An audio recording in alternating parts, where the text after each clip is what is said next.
আজি আহিছো বস্ত্ৰৰ নগৰী শুৱালকুছিলৈ আপোনালোকেতো সকলোৱে জানে সিল্ক কাপোৰৰ কথা মুগা পাট টছ ননি আদি কাপোৰৰ কথা আৰু এতিয়া আছো ফ্ৰেণ্ড এজনীৰ ঘৰত আমি আহি চাহ জলপান খোৱাৰ পিছতে বগুৰি খাব ওলাইছো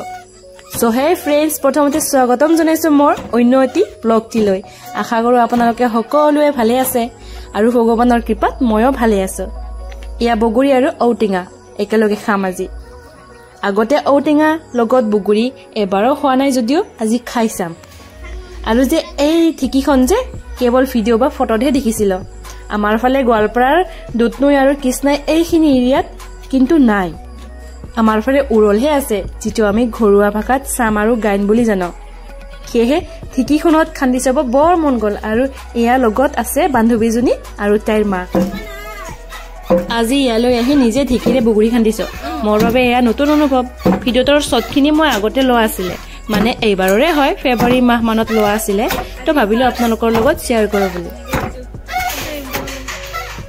ফ্ৰেণ্ডছ আমি সকলোৱে নিশ্চয় জানো যে শুৱালকুছি কিহৰ বাবে বিখ্যাত অবভিয়াসলি সকলোৱে জানে অসমৰ টেক্সটাইল চেণ্টাৰ মুগা কাপোৰ পাট কাপোৰ টছ কাপোৰ বা সিল্ক কাপোৰ বনোৱা অসমৰ বিখ্যাত ঠাই বুলি অকল সিল্ক বুলিয়ে নহয় ইয়াতে কটনৰ কাপোৰো বনোৱা দেখিবলৈ পোৱা যায় সো আজি আমি চাবলৈ আহিছো ইয়ালৈ বগুৰি আৰু ঔটিঙাটো যে ইমানে টেষ্টি আছিল নহয় মোৰ মনত পৰিলে এতিয়াও খাও লাগে কিন্তু বতৰৰ ফল যে এতিয়া পাবলৈ নাই তাক খোৱাৰ বাবে আমি অহা বছৰলৈকে ৰখিব লাগিব এতিয়া আৰু আমি বগুৰি খোৱা হোৱাৰ পিছত লগৰ জুনিৰ ঘৰৰ ওচৰতে থকা ৱেভিংখন চাব আহিলো ইয়াতে ইমান ধুনীয়াকৈ ৱেভিংখন বনাইছে আৰু ৱেভাৰ কেইজনীয়ে কাপোৰ বনাই আছে ইয়াতে প্ৰায় 10খন মান ফ্লাই শাটল ফ্ৰেম আছে তেওঁলোকে এতিয়া পাট কাপোৰ আৰু টছ কাপোৰ বনাই আছে সঁচাকৈ দে ইয়ালৈ আহি এক নতুন এক্সপিৰিয়েন্স হৈছে আমি মানে মই অকল কাপোৰ পিন্ধো বা সকলোৱে ধুনীয়া ধুনীয়া কাপোৰ বিচাৰে কিন্তু সেই ধুনীয়া কাপোৰৰ অৰিজিন বা প্ৰডাকশ্যনটো যদি আমি চাবলৈ যাওঁ তেতিয়াহ'লে তাৰ আঁৰত বহুতখিনি কষ্ট আৰু কামটোৰ প্ৰচেছ থকা দেখিবলৈ পোৱা যায় ইয়াতে সকলো খালতে জেকাৰ মেচিন আছে আৰু জেকাৰ মেচিন ব্যৱহাৰ কৰি কাপোৰৰ ফুলবোৰ বনোৱাত সহজ হৈ পৰে তো ফ্ৰেণ্ডছ সকলো কামতে কষ্ট আছে চাওকচোন তেওঁলোকে কেনেকৈ বনাইছে এই কাপোৰবোৰ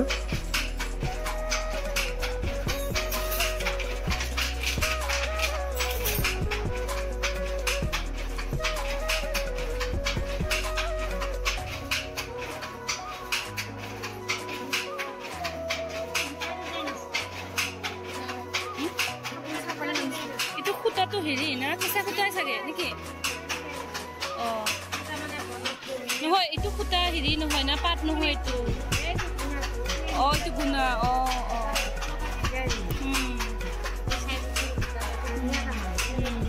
ইয়াতে আহি আৰু এটা কথা অনুভৱ কৰিছো মানে যিকোনো কাম যদি আপুনি ডেইলি কৰি থাকে সেইটো কামৰ প্ৰতি আপুনি বহুত এক্সপাৰ্ট হৈ পৰে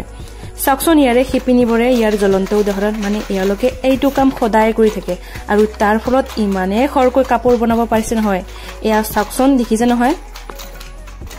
ফ্ৰেণ্ডছ আজিৰ ভিডিঅ'টি আছে লিখিনিয়ে মোৰ ভিডিঅ'টি চোৱাৰ বাবে আপোনালোকক সকলোকে ধন্যবাদ থাকিল বহুত বহুত ধন্যবাদ আৰু ভগৱানে আপোনালোকক সকলোকে ভালে ভালে ৰাখক আজিলৈ এৰিছো বাই বাই টেক কেয়াৰ আকৌ লগ পাম আৰু মোৰ ভিডিঅ'বিলাক চাবলৈ আপোনালোকে নাপাহৰিব দেই বাই বাই